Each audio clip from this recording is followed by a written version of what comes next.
매일 성경 묵상을 돕는 해설 가이드입니다. 안녕하세요. 묵상코치입니다. 함께 읽고 나눌 말씀은 시편 46편 1절에서 11절까지 말씀입니다. 하나님은 우리의 피난처이십니다. 하나님이 우리의 피난처가 되심은 모든 환난에서 보호할 뿐 아니라 성 안에 흐르는 강을 통해 기쁨과 생명의 충만함과 번성을 보장해 주심을 의미합니다. 시온 성 안에 계신 하나님이 환난에서 그의 백성을 보호하시고 기쁨과 생명의 충만함과 번성을 보장해 주심으로 만군의 여호와가 파괴와 죽음을 부르는 전쟁을 종식시키고 땅끝까지 평화를 이루실 것을 말하고 있습니다.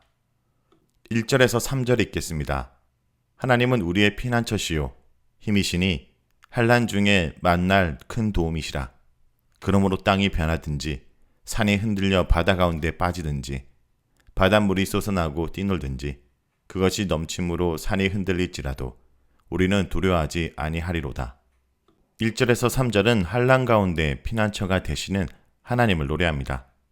시편 46편은 하나님은 우리의 피난처이시고 힘이시고 환난을 당할 때 꼭 만나야 할 도움이라고 선언하며 시작합니다. 이는 하나님이 모든 상황에서 우리의 보호자가 되신다라는 시 전체의 주제라고 할 수 있습니다. 환난은 복수형으로 2절과 3절의 자연재해와 6절과 9절의 문 나라들과 왕국들의 소란함과 전쟁 등을 다 포함한다 할 수 있습니다. 자연 세계에서 발생하는 환난이든 인간 세계 속에서 나타나는 환난이든 모든 어려움의 상황에서 하나님은 우리의 보호자가 되신다는 것입니다. 환난 중에 자연재해 상황이 2절에서 3절에 나옵니다. 땅이 변하고 산이 흔들린다라는 것은 지진으로 말미암아 지형이 변화되고 산이 무너져 바다 가운데 빠지는 무시무시한 지진의 상황을 말합니다. 바닷물이 솟아나고 뛰노는 것은 파도가 거칠게 일고 거품을 뿜고 으르렁거리며 요란한 소리를 내면서 산을 삼킬 것 같은 상황입니다. 산이 무너져 바다에 빠지고 바다가 넘침으로 산을 삼킬 듯한 상황은 바다와 육지의 경계가 무너지는 것으로 하나님의 창조 질서를 위협하는 혼돈의 상황을 암시합니다. 산과 바다의 요동침이 실제적인 지진과 그로 인한 해일일 수도 있지만 더 깊은 차원에서는 창조 질서를 위협하는 혼돈의 세력을 암시하는 것이라고 말할 수 있습니다. 이 혼돈의 세력으로 말미암는 무시무시한 환난 속에서도 우리는 두려워하지 않습니다.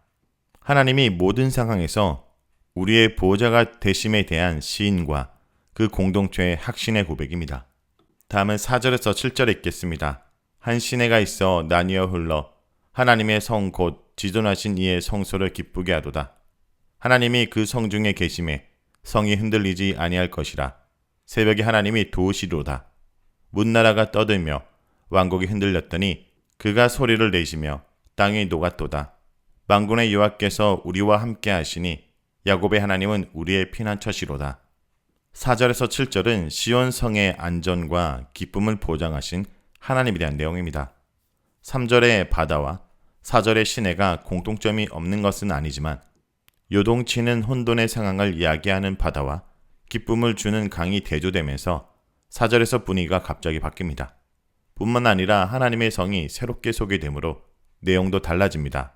성 안에 강이 있는데 그 지류들이 흘러서 하나님의 성 곧 지존자가 거하시는 거룩한 성소를 기쁘게 합니다. 이 성은 시온 성을 말합니다. 예루살렘의 하나님의 성전에 물이 흘러나오는 것은 에스겔 47장 1절에서 12절, 요엘서 3장 18절, 스가랴 14장 8절에 나옵니다. 에스겔서에서는 성전에 흐르는 물이 생명을 상징함을 보여줍니다. 성전의 문지막 밑에서 흐르는 물은 강이 되는데 강 좌우편에 나무가 심이 많아 자라며 이 강물이 바다로 흘러 들어가 바닷물을 되살리고 강물이 이르는 곳마다 모든 생물이 살아날 것을 말합니다. 강이 하나님의 성을 기쁘게 하므로 생명수의 강이 이 성을 생명으로 충만하게 하고 번성하게 할 것을 의미합니다. 성중에 계셔서 우리의 피난처가 되신 하나님은 지존하시는 이, 즉 하늘과 땅을 지으신 창조주 하나님이십니다. 생명의 근원이신 하나님이 이 성을 생명으로 충만하게 하시는 것입니다. 하나님이 성에 계심으로 성 안의 생명과 기쁨이 충만할 뿐 아니라 또한 성이 흔들리지도 않습니다. 성이 흔들리지 않는다 해서 흔들리다 라는 이 뜻은 2절의 산이 흔들리다 예 히브리어와 같은 동사입니다.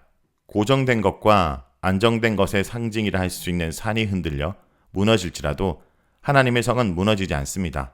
하나님의 성의 견고함은 하나님이 그 성 중에 계셔서 새벽에 도우시기 때문입니다. 새벽은 시련의 어두운 밤이 물러가고 구원의 아침이 오는 때를 가리킵니다. 새벽에 하나님이 도우신다는 것은 하나님이 도우심으로 구원과 승리가 보장되는 것을 암시합니다.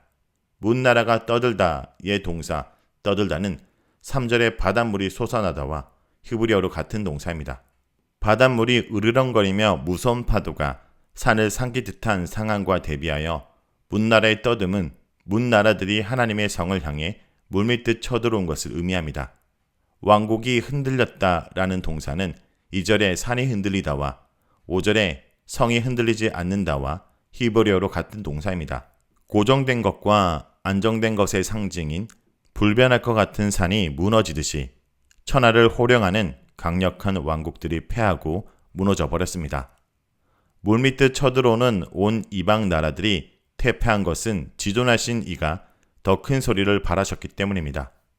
왕국들이 패하고 무너져 버리자 그 땅이 항폐하게 되었습니다.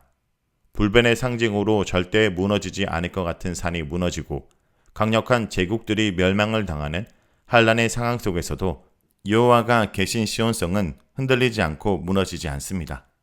문나라와 제국들을 향하여 소리를 바라신 하나님은 만군의 여호와여 야곱의 하나님입니다. 만군의 여호와는 천군 천사를 이끌고 싸우시는 용사요 하늘 군대의 최고 사령관뿐 아니라 이스라엘에게 승리와 구원을 주시는 이스라엘 군대의 하나님이십니다. 명령을 받아여 왕국들을 패배하게 하신 하나님이 우리와 함께 하신다라고 말합니다. 이 구절은 하나님의 지칭이 2번 나오지만 우리와 함께, 우리의도 반복되면서 하나님과의 관계와 하나님의 든든한 보호를 강조합니다. 또한 이 구절은 11절에서도 그대로 반복되어 후렴의 역할을 하며 이 시편 주제를 선언하는 1절을 반영하고 있습니다. 다음은 8절에서 11절 읽겠습니다. 와서 여호와의 행적을 볼지어다. 그가 땅을 항무지로 만드셨도다. 그가 땅끝까지 전쟁을 시게 하시며 하를 꺾고 창을 끊으며 수레를 불사르시는도다. 이르시기를 너희는 가만히 있어 내가 하나님됨을 알지어다. 내가 문나라 중에서 높임을 받으리라. 내가 세계 중에서 높임을 받으리라 하시도다. 만군의 여호와께서 우리와 함께 하시니 야곱의 하나님은 우리의 피난처시로다. 8절에서 11절은 환난을 그치게 하시고 찬양을 받으실 하나님에 대해서 노래합니다. 8절에서 시인은 와서 여호와 행하신 일을 보라라고 누군가를 초청합니다. 이 초청이 하나님께 예배하는 하나님의 백성들을 향한 것이라고 보는 견해도 있지만 문 나라들로 보는 견해도 있습니다. 아마 실제로 이 초청은 예배자인 하나님의 백성이 들었을 것입니다. 그러나 이 초청의 궁극적인 대상은 열방으로 보는 것이 적절합니다.